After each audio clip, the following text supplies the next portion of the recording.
uma coisa que eu sempre digo, né?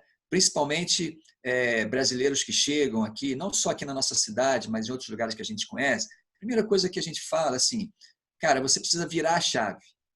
Não venha com cabeça de Brasil. Se você vier com cabeça do Brasil, a primeira coisa que a gente observa é a crítica. Ou seja, mas a igreja não está fazendo assim, pastor. Mas os irmãos não estão fazendo assim. Isso é a cabeça do Brasil. Então eu sempre digo, pessoal, vejam a realidade, cheguem, vejam a realidade, se adaptem, percebam, e então você vai começar a entender algumas coisas. E o primeiro choque, entre aspas, pode ser o culto. Não é que seja um culto morno, etc., mas é um culto dentro da realidade italiana. Então a gente tem música, né? A gente tem instrumentos, a gente dedica um tempo considerável para a pregação, né? Para o sermão, isso é uma coisa importante. Então, assim, é uma liturgia diferente.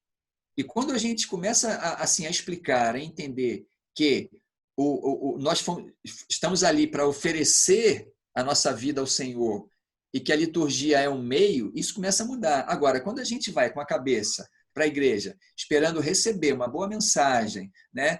Começa a cantar e meio que entra como que num êxtase.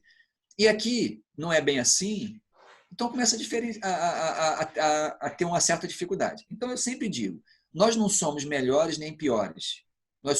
Não é uma questão de ser melhor ou pior, é apenas diferente.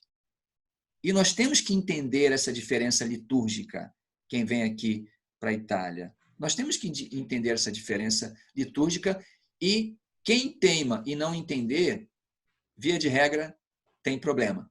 Mas eu tenho visto muita gente a maioria tem entendido que é assim e tem, sabe, entrado numa estrada assim de cooperação. Isso tem sido bem legal. Eu, particularmente, não tenho do que reclamar em relação a isso, sabe? Das pessoas que estão aqui com a gente, são pessoas que vieram de outras nações, do Brasil inclusive, mas nós temos outras pessoas de outras nações, elas entendem isso e a gente tem conseguido assim, graças a Deus, isso não tem sido um problema para nós aqui em Vigevano.